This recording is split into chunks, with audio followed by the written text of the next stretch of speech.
Proizvodnja vlastitog rasadnog materijala u urbanim uslovima je često praćena nekim problemima. Jedan od tih problema jeste previsoko izrasla presada. Sadnice rastu visoko kada se razviju u neadekvatnim uslovima i na taj način nam govore da su pod stresom i to je na neki način revolt koji pokazuju. Ovaj problem je rešiv. Ovaj problem često prati kupusarice i salate koje uzgajamo kao sadni materijal u stanu. Na koji način rešavate ovaj problem, pokazat ću vam u narednom videu. Da biste rešili ovaj problem, potrebno je da nabavite jednu dublju činiju. Kao što vidite, ova činija ima nekih 25 cm. Ja insistiram na reuse, recikliranje reuse, dakle da koristite sve one činije koje sakupljate tokom godine za proizvodnju vlastitog materijala. Kao što vidite, ja sam čak i sadnice posejala u jednoj od flaša. Dakle, potrebna vam je jedna duboka činija, zato što ćemo sada ove sadnice pikirati duboko do prvih kotiledona i na taj način ćemo rešiti problem visokog izrasta.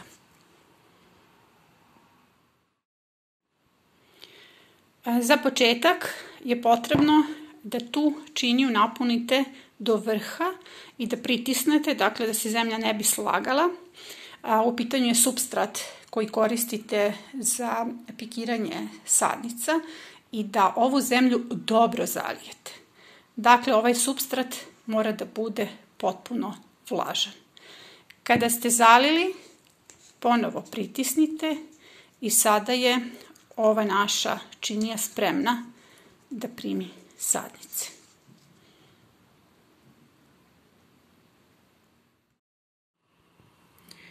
Dakle, potrebno je da izvučete sadnicu kupusarice. Kao što vidite, pogledajte koliko je ta sadnica kod mene izrasla u visinu i da je posadite u ovu činiju do ovih prvih kotiledona. Dakle, ovo su kotiledoni. U prirodnim uslovima, kada sadnice rastu vani, sadnice se inače razvijaju od prvih kotiledona. Dakle, to radimo na sljedeći način. Ova sadnica ima dobro razvijen koren. Napravimo flomasterom rupu do dna. Kao što vidite, kompost je mokar i lagano utiskujemo sadnicu do prvih kotiledona.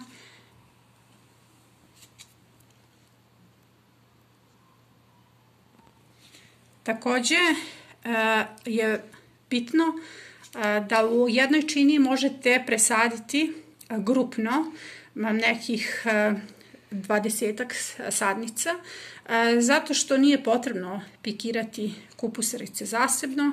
One će sada nastaviti svoj rast. Evo, ja ću sad još jednom da upikiram. Kupusarice rastu vani. Kad ih upikirate, tu noć treba da provedu unutra, u prostoriji, jer je ovo stres za biljke. Nakon toga se izbacuju van. Kao što vidite, 2 cm je samo razlike između ovih sadnica. Sada te sadnice idu na spavanje.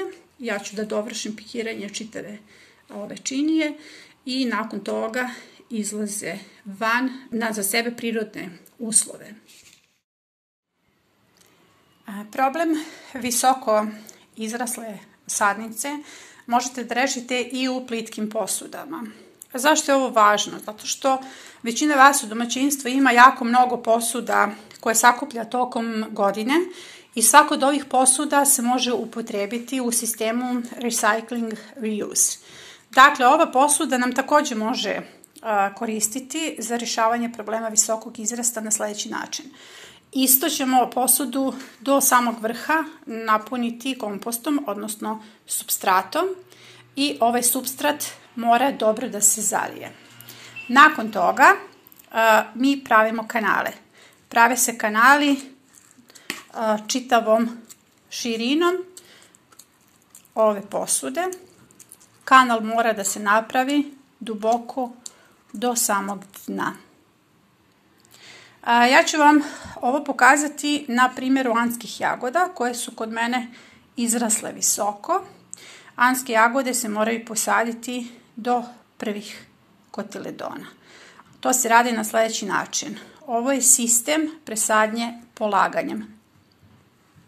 Dakle, polažemo sadnicu sa jedne strane u kanal i sa druge strane polažemo još jednu sadnicu. Sada ovaj kanal zatvaramo. Sadnicu podignete u G, kao kada se sadi paradajz ili loza. Evo i ovu sa strane.